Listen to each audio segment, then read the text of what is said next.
quite amazing images. I think from Israel, from Denmark, they even bring their market to Shanghai, and from German, I think from Finland probably. So there were a lot of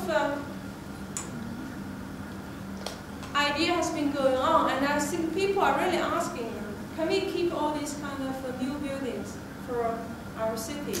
What will be their future function? Well, they just ask us, when you have such a nice, amazing mega event, what will be the leftover legacies for these buildings? Do you want to destroy them, or do you want to keep them at the end? So it's quite a difficult question to answer at the moment. So I just list a few of the strategies to tell you what is quite important for Shanghai's development, especially probably a very identical case in the east of China, is the state-led urban development. There's an enormous effort from the public sector, but in collaboration with the market to develop something. And the special buffer zone they have created has been very important to really experiment their policy change or their new administrative, new efficient administrative structure. And they have made use of a lot of new regulation on land development, on infrastructure development. I think all of these are just part of the stories. But in general, I think without the connection with the outside world, without the possibility of accessing information and investment, I think this kind of project can never really come true. I think this probably will be the same case as for the development in the west part of China. I think they probably will be even more sophisticated in the way how they put all different kind of strategy together, especially now when you are coming there, providing with your knowledges. I just hope that it will be more interesting area for you to test. Okay, so if you have any questions, just ask. Thank you very much. The government, the land government, really decides a lot in the country. But what does the local government decide where the land developments take place? Or, basically, if I understand you correctly, you are asking if the central government decides the land plot. No. Yeah? What does the local government do? Actually, the central government doesn't decide anything about the land plot. Okay. The main thing they decide is whether you're going to have such a mega project in this area or not. They will approve that one. It is the local government in China who really make the details of development, but because Shanghai have a special status as a state-led or state-governed city, one of the four. So you have Shanghai, Beijing, and Tianjin, and also Chongqing. There are four cities that are governed directly by the state council. Their bigger project has to be approved by the state council, but not account for others. You said before you can develop something, you will have to get about 100 stamps everywhere. Does all this industry take a lot of time? No, it's just for many years. If you are not accountable, you just don't do the work. You are not accountable. So if you say if you don't do your work, you will be punished. You will do your work, but this was not the case in the old regime. But in the new regime, I do not have really much time to talk about it.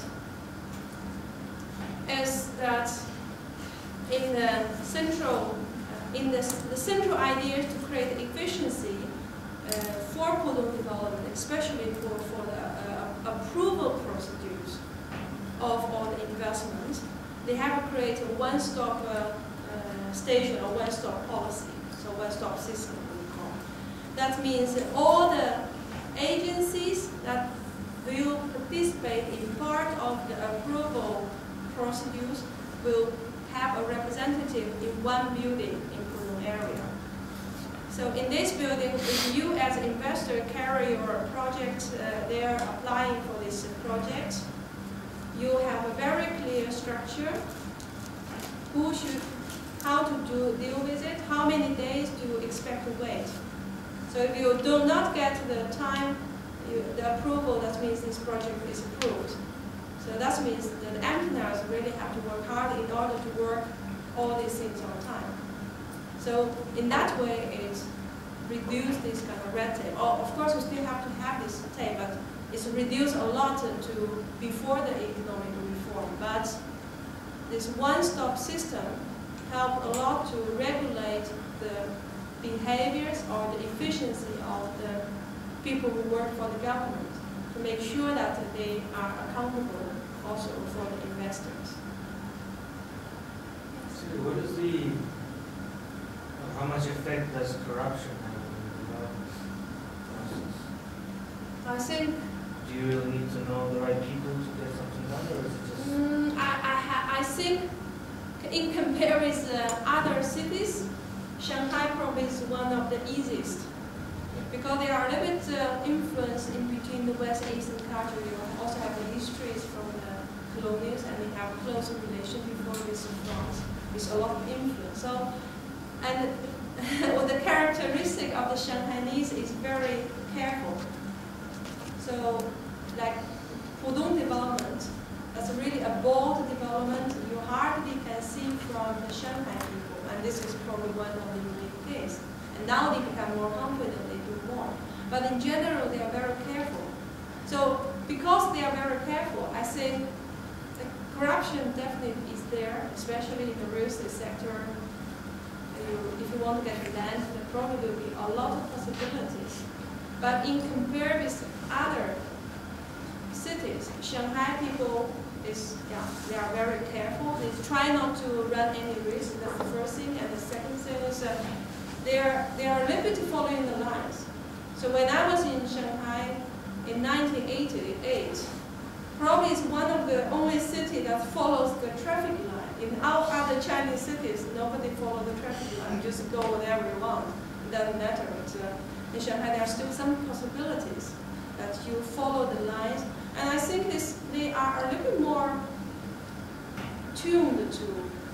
But I can't really guarantee you that there's definitely a lot of corruption there. But in Chengdu, would it be like how significant a consideration should it be? Should it be something that you have to think about? Well, I hope that as a designer you shouldn't think about it. If you are a bidder, I'm a bit afraid there will be something bidding for the competition. Well, I think it depends on what purpose you are there. If you are a global architect, you are invited there, I don't think there's any chance of facing this.